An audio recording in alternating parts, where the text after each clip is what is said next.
Hello, good afternoon. I'm Peng Ariola of Wisdom Church of Manila and a member of Ministry of Health and a volunteer of ushering team.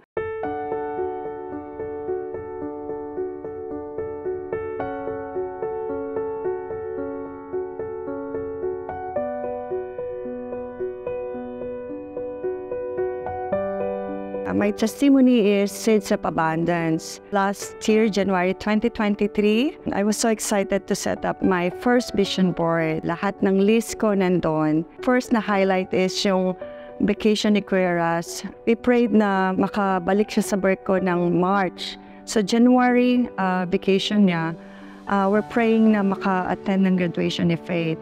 But then, around February, nakatanggap siya ng email sa office na hindi siya makakabalik agad. I told Faith na hindi ako makaka-attend ng graduation mo kasi Papa, hindi siya makakaalis ng March. So nalungkot yung anak ko. So Lord, sige lang, we'll just keep on obeying kung ano yung gusto mo para sa pamilya na to. During that time, February rin, on vacation yung kaklase kong best friend ko, elementary, from US. So, hinatid niya yung mom niya because she was diagnosed from Alzheimer with severe dementia. Na ICU siya. Actually, na-introduce ko tong God's prescription for good health. Just keep on declaring this booklet until makalabas si Ima.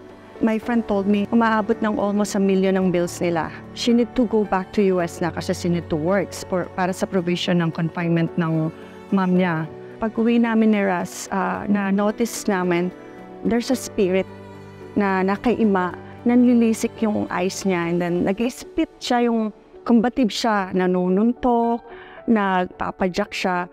Ras and I prayed about it, about the situation ni Ima. Kailangan ibalik si Ima sa US, kahit anuman ang kondisyon niya. Kasi nakapetition yung kanyang 2 sibling at kailangan makarating siya sa US. She prayed, ako daw ang lumabas sa prayer niya. Then she called me, nasa US siya, madaling araw. Parang sabi niya, can you assist me kung paano mo mahihatid si Ima? Can you do that for me? Kasi ikaw ang lumabas sa prayer ko. And sabi ko lang sa friend ko, okay, we will pray about it. Pagpipray namin ni Russell yan kasi i-consider natin yung mga bata. Then we prayed, the Holy Spirit say yes. Doon ko naisip na hindi lang ang pagsiseed is financial, monetary, seed of time and service ang gagawin ko para kay Ma. I have to be in a hurry kasi I have only 2 weeks na maklear yung medical ni Ma to fly back. Hindi ko naisip yung anak ko, gagraduate pala si Faith. Kasi one of the lists na nasa vision board ko is to attend ng graduation ni Faith. So, ang setup lang ng mind namin ni Russell is paano maibalik si Ima sa US with me.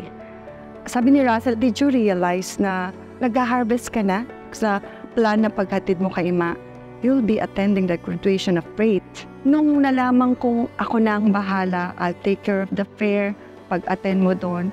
Kahit mag-stay lang ako ng 2 days just to attend the graduation of Faith.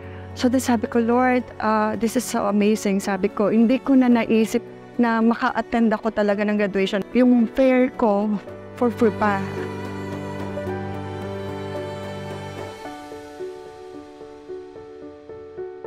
May 22, na nasa US kami ni Ma, but there's a struggle in the plane. Ayokong i-restrain si Ma. Ayoko siyang i-strap because combative siya eh. She has an NGT sa nose niya. I had to feed her liquid through nose to the stomach.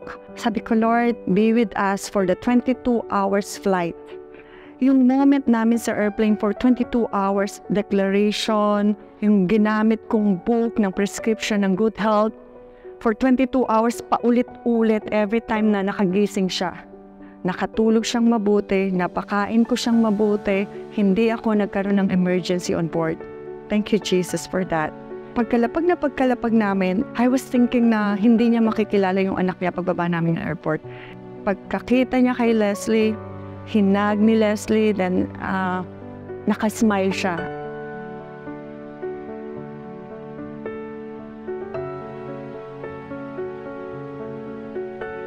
I flew to Las Vegas. I stayed for overnight. My daughter so happy to attend the graduations. Pagbalik ko ng Las Vegas, sabi nila sa akin, I'll take care of the fair Faith. Siya ang pupunta dito sa break niya. Magbe-birthday kayo ni Faith dito. So sabi ko, Lord, thank you. Kasi my whole life, this is the first time na magsa-celebrate ako ng birthday ko, coming from my friend. Siya lahat ang nagkumastos. Ito lang yung ginawa ko, sabi ko. Pero ang dami ko nang ina-harvest, sabi ko gano'n sa kanya. Na-introduce ko ang 8 Foundation of Abundant Life sa kanila. In 2 months ko, natapos namin ang 8 Foundation, nakapag-attend ang husband niya, yung mga bata, even si Ima. For my 2 months stay doon, nakita ko kung paano mag-move si Lord sa family ni Leslie. Every day, nakikita ko yung milestone ng progress ng healing na Ima. By using this God's prescription good health, dineclare namin to everyday isa-isa. Ito yung words na for the past 2 months na bumabalik-balik sa akin. It says in Mark 11:23, "For assuredly I say to you, whoever says to this mountain, be removed and be cast into the sea, and does not doubt in his heart, but believes that those things he says will be done, he will have whatever he says."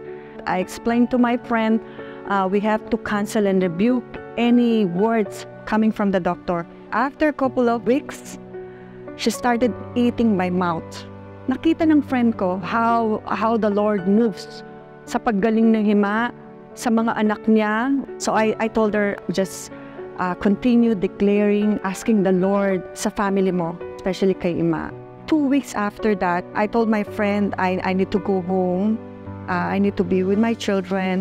She said yes. Then she booked me, of course, for free again. Oh, glory to God, nakaalis si Russell. I was with the 2 kids again. Ima is doing so well. She gained weight. She can remember.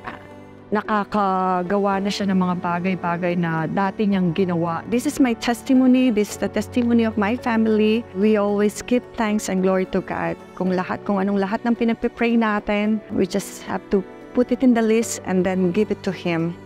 Thank you so much. Thank you, Jesus. This 2024, I pray na magiging kumpleto kami, ang family Ariola. And God gave it to us. The Ariola families are complete. Thank you, Jesus. Thank you, Wisdom Church. We're complete.